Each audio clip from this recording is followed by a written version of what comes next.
اللي يقولك تشيفي الزيت قبل ما تفرزيه قوليله الطريقة دي ما عادتش بتنفع دلوقتي. يلا على تفريزات رمضان هنفرز مع بعض القلقاس، هخليكي تطلعي كيس القلقاس يبقى من السنة للسنة وعمره ما يغير اللون. نبتدي ونقول ايه، بسم الله. الجزء اللي فوق من القلقاسة ده انا بقطعه. اولا اوعي القلقاس يتبل معاكي ميه، اوعي. القلقاس مش بيتغسل يا جماعة، القلقاس مش بيتغسل. انا شفت ناس بتغسله، جابته وغسلته وسابته ينشف. ليه وجع القلب ده كله يا جماعة؟ انت بتجيبي القلقاس وبتجهزي جنبك فوطة، اي فوطة، اي حتة قماشة، اي حاجة انت بتستخدميها في المطبخ تكون نظيفة، تمام، تخليها جنبك.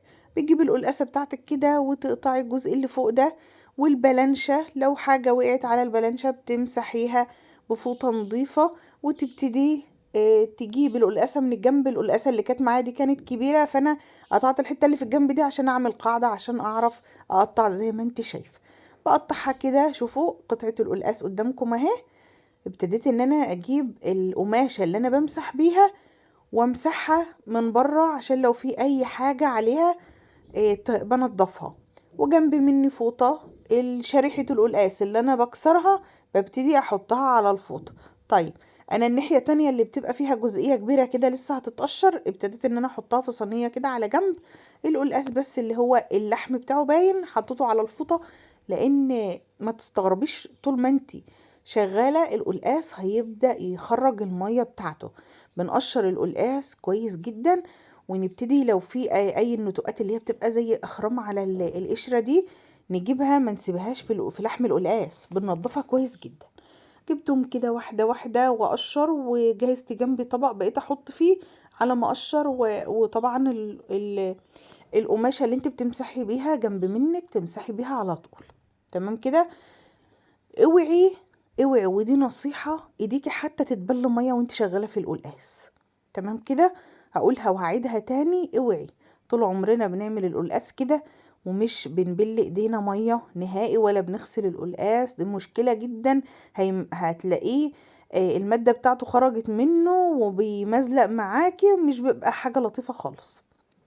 دي التفريزات ديت، الطريقة دي من افضل الطرق لتفريز القلقاس بالذات. طيب، في ناس بتقول ان انا لما باجي اخرج القلقاس بلاقي بعض واحده لونها غير. طيب، ما طريقه التفريز بتاعك ايه؟ هتقولك اصل انا بطشه في الزيت بديله طشه كده. وده طول عمرنا، ما هو طول عمرنا بنعمله. لو انت بتعملي كده انت بتعمليه غلط. لو انت هتفرزي وتبيعي دي افضل طريقه، الناس هتشتري منك وهتقول ده القلقاس من السنه للسنه. تمام. فهي الطريقة دي، هو احنا هنضيف بس مكون واحد للقلقاس هو بيحتاجه، مش هيخلي لونه يتأكسد معاكي ولا يغير ولا اي حاجة من ولا طعمه يغير، وبيبقى كأنك جايباه طازة في الموسم بتاعه وعاملاه طازة، بيبقى تحفة جدا.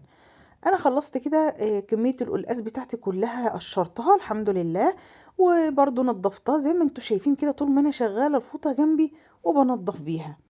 اخدت البلانشة بتاعتي كده قلبتها، برضو ما غسلتهاش ولا اي حاجة، قلبتها بس على الناحية اللي هي الملونة. ابتديت ان انا اجيب قطع قطعة كده من القلقاس. الفوطة لو تلاحظوا انا غطيت بيها القلقاس لان كان عمال يطلع المادة بتاعته، فلازم كل شوية تمسحي كده الفوطة، بقى دي فوطة تانية خالص. تمام. في ناس بتقطع القلقاس صوابع.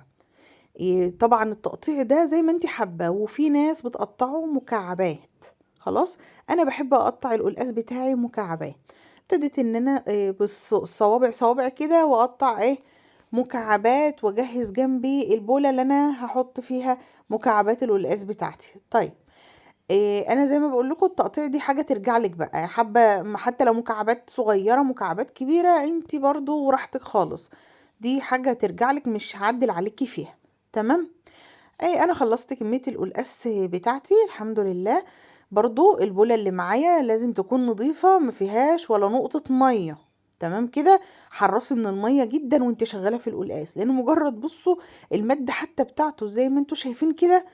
المادة دي مشكلة برضو يعني، لان بتبقى زي حاجة مواد سايلة وبتبقى مزلقة شوية كده. فطول ما انت شغالة برضو امسحي السكينة بتاعتك وما تخليش عليها اي سوائل عشان ما تتعبكيش والحاجة تفضل تزفلط من ايدك وتلاقيها بقى الحاجة مش لطيفة كده.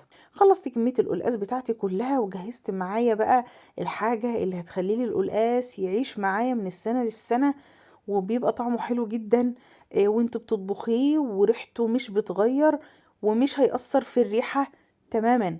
ما تخافيش تقولي ده انا هبقى باكل قلقاس، هبقى باكل ليمون، لا، مش هيفرق الطعم نهائي. هو كل الحكاية ان هو مادة حافظة احنا حطيناها للقلقاس. فانا جهزت على الكمية اللي انا كنت جايباها دي ليمونتين كده، وابتديت ان انا اعصر واقلب في القلقاس بتاعي كويس. لو تلاحظوا بقى في الوقت ده انا خلاص ايديا دي مش بتيجي جنب القلقاس نهائي، انا حطيت الليمون، انتهينا بقى خلاص، مش هقلب بايدي ولا هعبي بايدي ولا اي حاجة. انا ابتديت ان انا جبت اكياس تلاجة كده وبعبي القلقاس بتاعي فيها. تمام. بعبي برضو بطبق كمية الحفظ حفظ القلقاس في الأكياس، الكمية تبع كل أسرة، أو تبع ما انت شغالة بتبيعها مثلا بالنص كيلو، بتبيعها زي ما انت حابة. تمام. الأوزان بقى اللي انت بتحدديها، وطبعا كل حاجة بسعرها. انا بطلع منه الهواء. احنا متفقين ان من اهم حاجه في التفريزات ان انت تخرجي منه الهواء كويس جدا، وتربطي الكيس كويس، ولما يتفرز ما يفكش ويرجع يتفرز تاني. دي اهم حاجه في المجمدات كلها عموما. تمام. قواعد كده ما بتتغيرش. الحاجه اما تتفرز ما تفكش وترجع تتفرز تاني، ما يدخلهاش هواء. في حاجة برضو عايزة اتكلم فيها، موضوع الشاليمو ان انت تشفطي بيه الهواء اللي في الكيس ده هيأثر معاكي عمر التفريزات بتاعتك، لان انت في احتمال ان انت تدخلي فيه بكتيريا. تفريزي القلقاس بالليمون من انجح الطرق ان انت ممكن تجربيها. ربنا يصلح ما بين ايديكم، كل سنة وانتم طيبين.